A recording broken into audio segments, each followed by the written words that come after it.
네, 이 시간에 하나님께서 우리에게 주시는 말씀 보겠습니다. 사도행전 23장 19절에서 24절 말씀입니다. 사도행전 23장 19절에서 24절 말씀입니다. 제가 말씀 읽겠습니다. 천부장이 청년의 손을 잡고 아무도 없는 데로 데리고 가서 물어보았다. 내게 전할 말이 무엇이냐? 그가 대답하였다. 유대 사람들이 바울에 관해서 좀 더 정확하게 캐 물어보려는 척하면서 내일 그를 의회로 끌어내어 오게 해달라고 대장님께 청하기로 뜻을 모았습니다. 그러니 대장님은 그들의 말에 넘어가지 마십시오. 바울을 죽이기 전에는 먹지도 마시지도 않겠다고 맹세한 사람이 40명 남짓 매복하여 바울을 기다리고 있습니다. 그들은 지금 준비를 다 하고 대장님에게 승낙이 내리기만을 기다리고 있습니다. 천부장은 그 청년에게 이 정보를 내게 제공하였다는 말을 아무에게도 하지 말아라 하고 당부한 뒤에 그를 돌려 보냈다. 천부장이 백부장 2사람을 불러서 명령하였다. 오늘 밤 9시에 가이사랴로 출발할 수 있도록 보병 200명과 기병 70명과 창병 200명을 준비하여라. 또 바울을 벨릭스 총독에게 무사히 호송할 수 있도록 그를 태울 짐승도 마련하여라. 아멘. 하나님의 말씀입니다. 중요한 임무를 지키고 보호하는 일을 우리가 경호라고 그렇게 얘기하죠. 요 근래는 대통령 경호에 대한 관심이 그 어느 때보다 높은 상황에 있습니다. 나라를 위해서 여러분 같이 기도해 주시면 좋겠습니다. 대통령을 지키는 경우가 얼마나 철저한 일인지 제가 경험한 적이 있는데요. 제가 인천에 있는 부대에 군목으로 있을 때 그때 대통령이 저희 부대를 방문하신 일이 있었어요. 인천대교가 그때 개통을 했거든요. 그래서 인천대교가 개통하는 그 개통식 기념식을 하는데 거기 대통령이 참석을 하신다는 거예요. 그래서 헬기를 타고 인천으로 오시는데 행사장에서 가장 가까운 헬기장이 저희 부대여서 저희 부대에 내려가지고 다시 차를 타고 이동을 하신다고 그렇게 이야기를 들었습니다. 그 얘기를 듣고 저는 이렇게 나름대로 좀 기대를 했죠. 야, 내가 태어나서 처음으로 대통령 얼굴을 한번 근처에서 보겠구나. 그렇게 생각을 했어요. 그런데 이제 대통령이 오신다고 그러니까 얼마나 준비를 많이 하는지, 우리 부대에서 무슨 행사를 하는 것도 아니고 그냥 잠깐 헬리콥터에서 내려가지고 이동하시는 건데도 불구하고 온 부대 병사들이 부대 청소하느냐고 난리 법석이었습니다. 또 그게 또 헬리콥터를 타고 내려오신다고 하니까 옥상도 다 치워야 되는 거예요. 그래서 옥상 구석구석 다 정리하고 대대적인 청소가 벌어졌죠.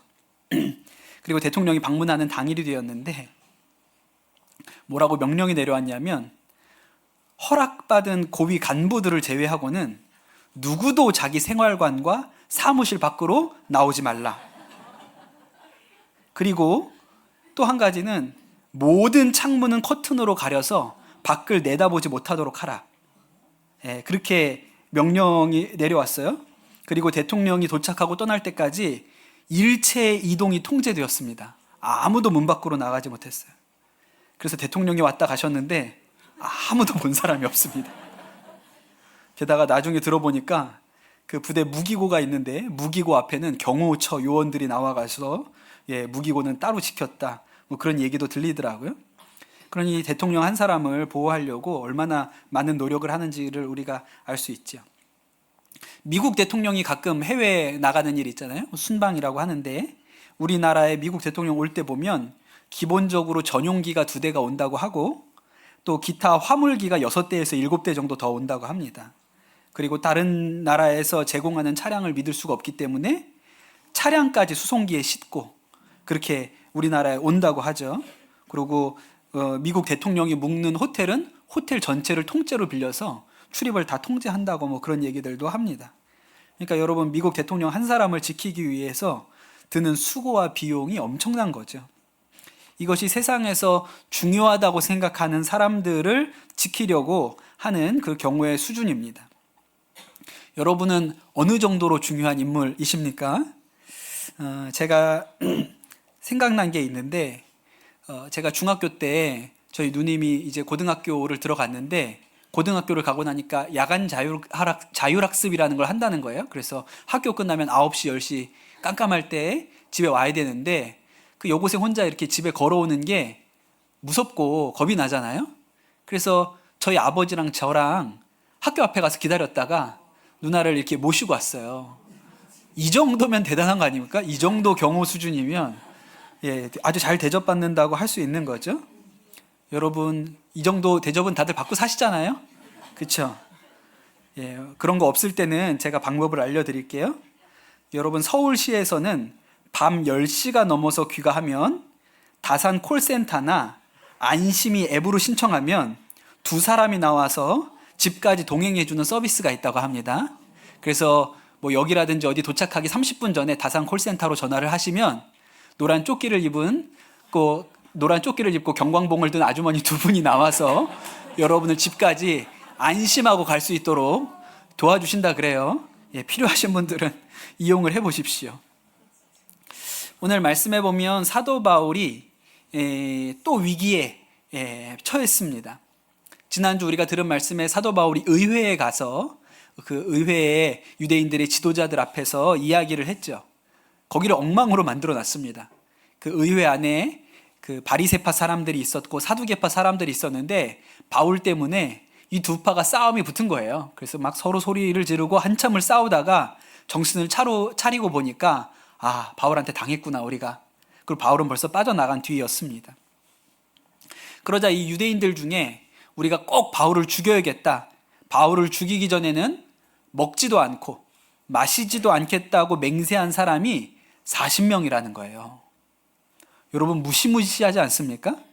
나를 죽이기 전에는 먹지도 않고 마시지도 않겠다는 사람이 이 세상에 한 사람만 있어도요, 사는 게 아닙니다. 그렇죠. 그런 사람이 한 명만 있어도 살 수가 없어요. 두려워서. 죽인다는 게 아니고 여러분, 누구에게 빚독촉 한 번만 받아봐도 그렇습니다. 누가 나한테 돈 갚으라고 하는 사람이 저녁 때마다 전화만 해도 사는 게 아니거든요. 그런데 바울은 바울을 죽이겠다고 결심한 사람이 40명이라는 거예요. 그들이 가졌던 계획이 어떤 거냐면 이 의회 회원들한테 바울을 한 번 더 의회에 나오게 하라. 그래서 바울이 그 의회에 나오게 되면 그 가는 길에 자기들이 숨어 있다가 왕창 달려 들어가서 바울을 죽이겠다. 이런 계획을 세우고 있었어요. 다행히도 이들의 계획을 바울의 여동생의 아들이 들었습니다. 그래서 바울한테 가서 얘기해주고 또 바울이 천부장한테 가서 얘기하라 그래서 천부장한테도 가서 알려주지요. 그 얘기가 오늘 말씀 가운데 나온 거예요.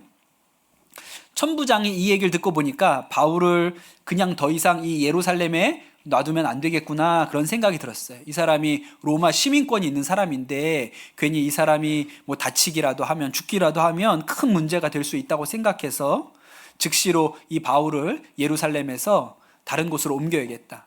가이사랴라고 그때 로마의 총독이 있던 곳이 가이사랴거든요. 가이사랴로 바울을 옮겨야겠다 이렇게 생각을 했습니다. 그리고 상황이 아주 엄중했기 때문에 그날 즉시로 밤중에 바울을 가이사랴로 옮기는 거예요. 그래서 그날 밤에 바울을 지킬 군인들을 모읍니다. 오늘 우리가 읽은 말씀에 보면 그 바울을 지키기 위해서 동원된 부대의 병력이 엄청나다는 것을 알 수가 있어요. 먼저 보병이 200명이라 그랬습니다. 걸어 다니면서 칼 들고 싸우는 군인이 200명이고 기병이 70명이에요. 말 타는 사람 70명. 당대의 가장 강력한 힘을 가지고 있었던 사람들이 기병들이죠. 기병이 70명. 그리고 창으로 무장한 창병이 200명. 그러니까 도합 470명의 군인이 바울을 보호하기 위해서 같이 따라 붙는다는 거죠. 그러니 여러분, 그 노란 조끼에 경광봉 들고 같이 가시는 아주머니들하고는 비교가 안 되는 정도의 무장 병력이 이 바울을 호송하는 겁니다. 그렇게 해서 그날 밤에 바울이 안전하게 총독이 있던 가이사랴까지 이송이 됩니다. 바울도 아마 이런 경우는 처음 받아봤을 거예요. 그렇게 바울이 가이사랴로 내려가면서 무슨 생각을 했을까요? 와, 하나님이 진짜 나를 지켜주시는구나. 하나님께서 나를 지키려고 이렇게 엄청난 군대를 동원해 주시는 분이시구나. 그런 생각이 들지 않았겠습니까? 그 단 한 사람을 위해서 하나님께서 그 많은 사람들을 붙여주신 것이죠. 오래된 영화 중에 라이언 일병 구하기라는 영화가 있어요. 전쟁 영화에서는 손에 꼽는 수작이잖아요. 내용은 이런 겁니다. 라이언 가문에 네 형제가 2차 세계대전에 참전을 했어요. 그런데 전쟁에 나갔다가 네 형제 중에서 3명이 전사를 합니다. 한 명만 살아있는 거죠. 그 얘기를 미군의 육군 총장이 듣고 이 살아남은 한 사람은 집으로 돌려보내야겠다. 그 어머니가 전쟁에서 아들 넷을 다 잃는다면 그 얼마나 안타까운 일이냐. 그래서 지금 살아있는 이 라이언 일병은 집으로 돌려보내야겠다라고 명령을 내립니다. 그래서 이 전쟁터에 나가 있는 라이언 일병을 찾아가지고 고향으로 돌려보내라. 이 임무를 맡은 사람이 밀러라는 대위예요. 8명의 자기 휘하의 군인들을 데리고 라이언 일병을 구하러 가죠. 영화의 마지막에 보면 그 라이언 일병을 구하러 간 8명의 군인 중에 대부분이 전사하고 라이언은 살아서 돌아가게 되는 이야기입니다. 이 영화가 주는 감동이 뭘까요? 한 사람을 위해서 그렇게 한다는 거예요. 한 사람을 위해서. 그 사람이 장군도 아니고 그냥 일개의 병사를 집으로 돌려보내기 위해서 수많은 희생을 치러서 그가 돌아간다. 그것이 이 영화를 보면서 우리가 느끼는 감동이지요. 저에게도 비슷한 경험이 한 번 있었거든요. 제가 20대에 그 중동 지역을 배낭여행을 했던 일이 있는데 그때 파키스탄에서 이란으로 육로 국경을 넘었던 일이 있어요. 근데 거기가 굉장히 위험한 데입니다. 탈레반이 그때 출몰하는 지역이라고 해서 아주 위험한 지역이라고 해서 저도 굉장히 겁이 많이 났고 긴장을 많이 했어요. 다행히도 파키스탄 국경까지 잘 와가지고 아침에 파키스탄을 지나서 이제 이란까지 들어왔거든요. 이란에 들어오고 나니까 나름대로 제가 특별 대우를 받았습니다. 그 파키스탄 사람들이 이란에 들어가려고 줄을 굉장히 길게 서 있었는데 저만 따로 빼가지고 먼저 가라는 거예요. 그래서 먼저 도장 찍고 그렇게 들어갔어요. 역시 한국 여권에 파워가 있구나. 예, 그런 생각도 했는데 근데 그렇게 들어갔는데 나중에 저를 한쪽 방에다가 들어가라고 안내를 해주고 그 방에서 기다리라고 했어요. 저는 왜 내가 여기 기다리고 있어야 되는지도 모르고 그냥 시키는 대로 거기 앉아 있었거든요. 좀 기다리고 있었는데 한 무리의 군인이 총을 메고 제 방으로 들어왔습니다. 그러면서 저를 따라오라고 하는 거예요. 이게 뭔가 이제 겁이 나기 시작하죠. 이게 무슨 상황이지? 그러더니 그 사람들이 타고 온 군용 차량에 저를 태웠습니다. 그리고 총을 든 군인들이 저를 차에 태우고 출발을 했어요. 근데 아무도 영어를 할 수 있는 사람이 없어서 무슨 상황인지를 모르는 거예요. 이게 나를 도대체 어디로 내려가는 건가. 그렇다고 제가 뭐 거기서 반항하거나 저항할 수 있는 상황도 아니고 그냥 따라가는데 도대체 나를 어디로 내려가는지 무슨 일이 벌어진 건지 알 수가 없는 거죠. 차가 한참을 가더니 어떤 이렇게 그냥 황무지였던 것 같아요. 어디 한 곳에 멈췄는데 제가 보니까 거기가 군인들이 이렇게 머물고 있는 숙소 같은데요. 거기에 저를 내리라 그러고 앉아 있으라 그랬습니다. 엄청 무서웠어요. 뭐야 이게 도대체. 그래서 제가 막 기도했습니다. 하나님 저 좀 살려주세요.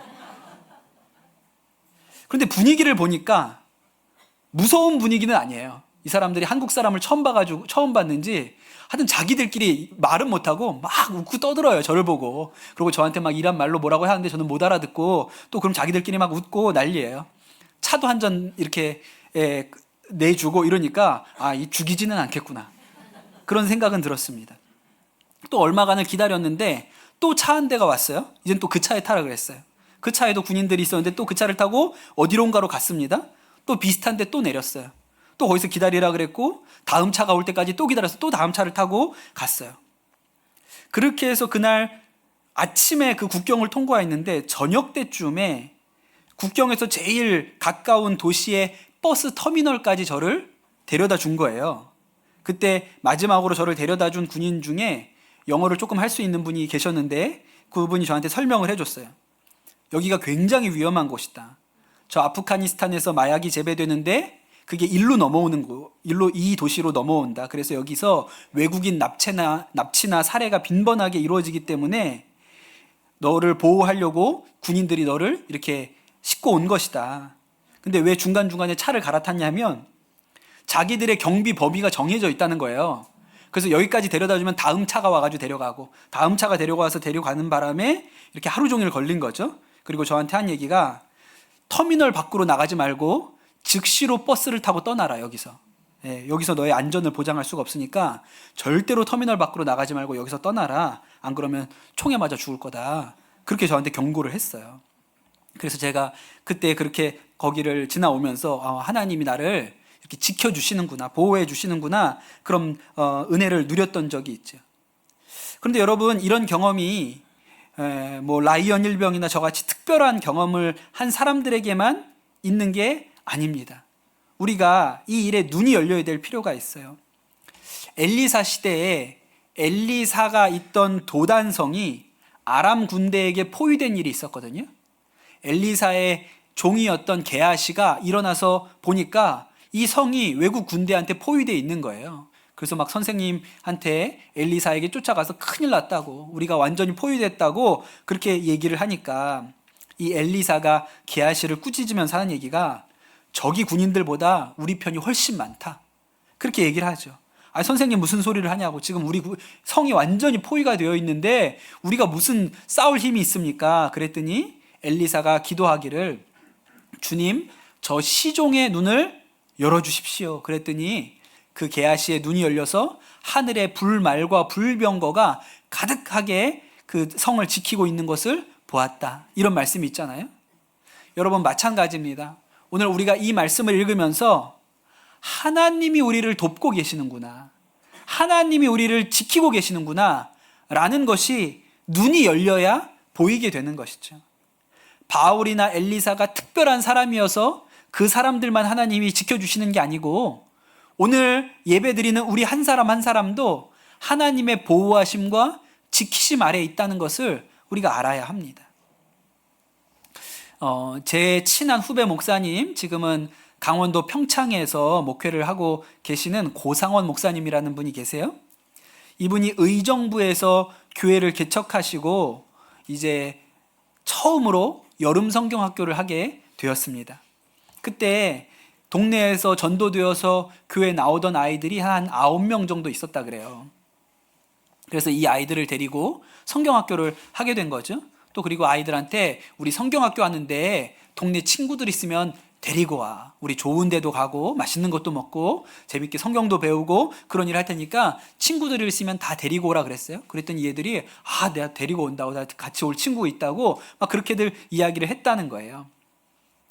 그리고 이 성경학교를 하려고 그 교회는 뭐 교인도 없고 교사도 없고 그러니까 선한목자교회 젊은이 교회에다가 얘기를 해서 우리 교회에서 성경학교를 할 수 있는 청년들을 좀 보내달라. 그랬더니 선한목자교회에서 청년들 10명이 한 팀이 이렇게 성경학교를 섬긴다고 오게 되었다는 겁니다. 그리고 이 아이들이 그 짧은 시간 성경학교를 하는데 정말 주님을 만났으면 좋겠다, 은혜 받으면 좋겠다, 이런 마음에 간절한 소원이 있어서 그때 이 고상원 목사님 전도사 시절인데 아는 분들을, 기도해 줄 만한 분들을 다 모은 거예요. 카톡방 하나에다가 다 초대해서 우리 교회에 성경학교 참석하는 아이들을 위해서 기도해 주세요. 그리고 아는 분들을 다 불러 모았더니 그 카톡방 안에 83명이 모였답니다. 83명의 중보기도자가 모인 거예요. 그 느낌은 시작도 안 했는데 이번 성경학교 대박이 나겠구나, 우리 아이들이 엄청 은혜 받는 시간이 되겠다, 그런 기대를 했죠. 첫날 그 성경학교 온 애들 데리고 판교에 있는 자벌드, 거기가 이렇게 직업 체험할 수 있는 데가 있잖아요. 거기를 좀 애들하고 같이 갔다 와야겠다 이렇게 생각을 해서 계획을 세웠어요. 애들이 한 20명쯤 올 것 같고, 또 선생님들이 10명이니까 스타렉스도 3대나 빌려가지고 같이 갈 수 있게끔 그렇게 준비를 했습니다. 그리고 아침에 애들이 오기를 기다렸는데 딱 3명 왔다 그랬어요. 딱 3명밖에 안 온 거예요. 그래서 그 스타렉스 3대 준비했는데 한 대에 낑겨 타고 갔다. 그렇게 가는데 그렇게 마음 가운데 원망스러운 마음이 들었다 그래요. 하나님, 3명 보내주실 거면 뭐하러 청년교사가 10명이 필요하고 중보기도자가 83명이나 모았는데 이거 뭐합니까? 그런 마음이 들었다는 거죠. 또 이제 성경학교 시작하면서 중보기도자들한테 예, 우리 몇 명이 모였습니다. 자벌드로 출발합니다. 돌아와가지고 이제 예배드리는데 기도해 주세요. 이렇게 올려야 되잖아요. 너무 창피한 거예요. 3명 왔다고 거기에다가 그걸 올리기가. 예, 그래서 좀 속이 많이 상했다 그랬어요. 그렇게 판교에 자벌드 다 보고 이제 의정부로 돌아오는데 마음 가운데 하나님 이게 뭡니까? 3명밖에 안 와가지고 이렇게 준비를 해놨는데 3명밖에 안 와서 이게 뭡니까? 그랬는데 돌아오는 길에 하나님께서 이 고상원 목사님한테 주신 감동이 있었다 그랬어요. 그게 내 마음이다. 내가 그 한 아이를 위해서 너를 의정부로 보냈고 그 한 아이를 위해서 10명의 청년을 교사로 보냈고 그 한 아이를 위해서 83명의 중보기도자를 세웠다. 그게 내 마음이다. 그래서 돌아오는 길에 그 은혜가 임해서 많이 울었다 그랬습니다. 아, 한 사람 때문에 하나님이 이걸 모으셨구나. 한 사람 때문에 이 일을 하셨구나. 그런 감동이 왔다는 거죠. 그러니까 여러분, 한 사람을 향한 하나님의 마음이 그런 거예요. 그 세 친구 중에 한 사람이 그의 가을에 세례를 받았습니다. 예, 그 세례를 제가 집례하고 왔죠. 그때 전도사님이셨기 때문에 제가 집례하고 왔고 그 다음에는 그 아이의 어머니가 교회에 나오셔서 또 세례를 받으셨어요. 그 세례도 제가 집례하고 왔죠. 예, 정말 놀라운 일인 거예요. 여러분 보병 200, 기병 70, 창병 200이 결코 특별한 사람에게 일어난 일이 아닙니다. 여러분 이런 관점에서 보면 내가 은혜 받는 일을 위해서 나를 구원하시기 위해서 하나님이 보내시고 준비한 사람이 얼마나 많은지 몰라요. 여러분 우리 청소년들 여러분이 예수 믿는 일을 위해서 예수 믿는 부모님이 준비되어 있었고 또 교회에서 나를 맡아주고 기도해 준 선생님들도 많고 전도사님 또 믿음의 친구들 수도 없지 않습니까? 그러니 내 주변에도 오늘 바울이 경험한 것처럼 보병 200과 기병 70과 창병 200명의 중보 기도자와 믿음의 돕는 자들이 수도 없이 예비되어 있다는 것에 눈이 열려야 됩니다. 제가 오늘 말씀을 준비하면서 생각을 해봤어요. 제 어렸던 시절에 교회학교 선생님들의 얼굴을 한 분 한 분씩 떠올려 봤습니다. 청소년 시절은 다 기억나는 것 같아요. 고등학교 3학년 때, 고등학교 2학년 때 선생님들 다 한 분 한 분 너무 좋은 분들이었고 저를 위해서 기도해 주셨고 때때로는 저희 집까지 찾아와서 신방도 해 주셨고 그랬던 선생님들이 기억이 나요. 그 유치부 우리 선생님들 계시잖아요. 지금 유치부 예배 드리고 있는데 유치부는 교사를 해봐야 애들이 기억을 하나도 못합니다. 초등학교만 가도 싹 잊어버려요. 그래서 괜히 선생님만 가서 내가 너 6살 때 내가 선생님이었어 이래 보면 그냥 애들은 그게 난 기억도 안 나는데 그냥 이런 태도입니다. 유치부 선생님은 해봐야 전혀 기억이 없거든요. 근데 저는요 유치부 때 우리 부장님도 기억이 나요. 저 유치부 때 부장님 성함도 기억합니다. 손남희 권사님. 뭐가 기억나날까요? 예배 드리다가 제가 오줌 마렵다 그러면 요구르트 통에다가 받아주시던 생각이 나요. 아직도 기억나. 손남희 원사님. 그런 분들 덕에 제가 여기 믿음으로 서 있는 거예요. 저를 위해서 얼마나 많은 믿음의 사람들을 붙여주셨는지 그분들 덕에 제가 믿음으로 이 자리에 서 있잖아요. 저희 막내가 돌 되기 전에 한번 크게 아팠던 일이 있습니다. 급성 혈소판 감소 자반증이라는 혈액 질환이 왔어요. 어제 자기 전에 멀쩡했는데 새벽에 아침에 일어나서 봤는데 아이의 몸이 멍투성인 거예요. 제 옆에서 잤거든요. 내가 밟았나 얘를? 그리고 얘를 아침에 이제 병원에 데려가려고 생각을 해보니까 야 이건 학대한 부모로 이거 쇠고랑 차겠다. 그런 생각이 들 정도로 애가 온몸이 멍투성이었어요. 병원에 가보니까 이게 그런 혈액질환이라고 얘기를 듣고 큰 병원에 가야 된다고 얘기를 하더라고요. 그래서 아이를 병원으로 데려가서 위험한 상황이라 그래서 중환자실에 입원을 시켰습니다. 또 그리고 며칠 잘 치료를 받으니까 또 상태가 호전이 돼서 퇴원을 했어요. 그리고 나서 얼마 후에 안식월을 맞아가지고 제가 그때 인도네시아에 계셨던 저희 처형 선교사님 댁에 안식월을 보내러 갔는데, 거기에서 처음 배웠던 어떤 선교사님이 저희 아이를 보시고 하는 이야기가, 아, 얘가 그때 우리가 같이 기도했던 걔군요. 그렇게 이야기를 하시는 거예요. 그러니 그때 이 아이가 아프다는 얘기를 듣고 막 이제 중보기도 요청하는 메시지들이 퍼지고, 뭐 저희 처형도 알게 되고, 또 처형도 그 인도네시아 같이 동역하는 선교사님들한테 저희 조카가 이렇게 아파요, 기도해 주세요, 이렇게 해서 그분이 이 아이를 위해서 기도해서 처음 보는데도 알고 계신 거예요. 아, 얘가 그 기도했던 그 아이군요. 그렇게 얘기를 하시는 거예요. 그때 너무 기도를 세게 받아서 그런지 애가 조금 이상해지기는 했습니다. 좀 이상해, 독특해요. 근데 얼마나 복된 일입니까? 수많은 사람이 기도를 해주셨어요. 우리 청소년들 이번 주에 우리가 수련회를 가지 않습니까? 여러분 위해서 기도하라고 여기 이렇게 기도 카드를 나눠주신 거예요. 그러니 여러분이 은혜 받는 일을 위해서 교인들이 같이 기도합니다. 그러니까 혼자 선 게 아니고 하나님께서 바울을 지키시기 위해서 470명의 군인을 동원하신 것처럼 여러분이 은혜 받는 일을 위해서 사람을 붙이세요. 그게 하나님 행하시는 일이신 것이죠. 여러분, 우리가 여기 예배 드리는 우리 모든 성도님들 한 사람도 믿음 위에 그냥 선 사람이 없습니다. 예, 부처님처럼 천상천하 유아독존 혼자 태어난 사람이 없어요. 우리가 다 수많은 사람들이 기도의 중보자로, 믿음의 동역자들로, 세워주는 자들로, 그렇게 우리 주변에 수도 없이 많은 사람들이 붙어서 우리가 지금 이 믿음에 올 수 있게끔 세워준 것이죠. 우리가 이 엘리사의 종처럼 눈이 열리지 않아서 보지 못하는 것 뿐이지, 하나님께서 눈을 열어주셔서 보면 수많은 돕는 자들이 우리 주변에 있는 것이죠. 여러분, 이 일이 여러분에게 은혜가 되시기를 축복합니다. 아, 나를 위하여도 하나님이 준비하신 470명이 넘는 군인들이 있구나.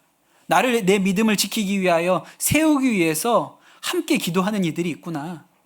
이것이 어떤 특별한 한 사람을 위하여가 아니라 우리 한 사람을 위하여 하나님이 예비하신 은혜이고 도움의 손길들입니다. 여러분, 그런 은혜를 받아 누리시기를 예수님의 이름으로 축복합니다. 이 시간 우리 같이 기도하겠습니다. 이 시간 기도할 때 하나님, 우리에게 믿음의 눈을 열어주십시오. 하나님의 돕는 은혜가 있습니다. 하나님의 지키시는 섭리가 있습니다. 바울에게 470명의 군인을 보내주셔서 그를 지키셨던 것처럼 하나님, 우리를 위하여, 우리의 믿음 지키는 일을 위하여 우리에게 비춰주신 사람들이 있고, 기도의 일꾼들이 있고, 돕는 자들이 있음을 우리가 깨닫게 하여 주시옵소서. 특별히 우리 청소년들 이번 주에 수련회 갈 때 하나님, 온 성도들이 그들을 위하여 기도하여 그들 안에 하나님 일하시는 일들이 일어나게 하여 주옵소서. 우리 청소년들이, 아, 나를 위하여 기도하는 분들이 계시는구나 라고 깨닫고 은혜 받는 자리 되게 하여 주시옵소서. 이 시간 우리 합심해서 기도하겠습니다. 기도합시다. 하나님, 감사합니다. 우리의 눈 열어주시는 은혜가 있게 되기를 축복합니다. 엘리사의 종이 그의 눈이 열리고 보니 불말과 불병거가 그의 성을 지키고 있었던 것과 같이 우리의 인생을 도우시고 지키시는 하나님의 은혜와 섭리가 있음을 우리가 깨닫게 하여 주시옵소서. 우리가 믿음 가운데 혼자 선 것이 아니라 수많은 사람의 기도와 함께함이, 돕는 은혜가 우리를 오늘 이 믿음의 자리에 세운 것임을 우리가 깨닫게 하여 주시옵소서. 우리가 늘 주님께서 우리를 붙들고 계시고 힘주고 계시고 사람을 통하여 우리에게 위로를 주시고 또 우리의 믿음을 세워가게 하시는 하나님의 은혜가 있는 것에 하나님, 우리의 눈이 열리게 하여 주시옵소서. 특별히 이번 주 청소년부 수련회 가는 우리 청소년들 안에 하나님, 그들을 위하여 기도하는 수많은 성도들이 있는 것이 그들의 마음 가운데 깨달아지게 도와주시고 그 기도하는 대로 하나님 말씀의 은혜가 우리 청소년들 가운데 임하게 하여 주시옵소서. 모든 말씀 우리 주 예수 그리스도의 이름으로 기도드립니다. 아멘.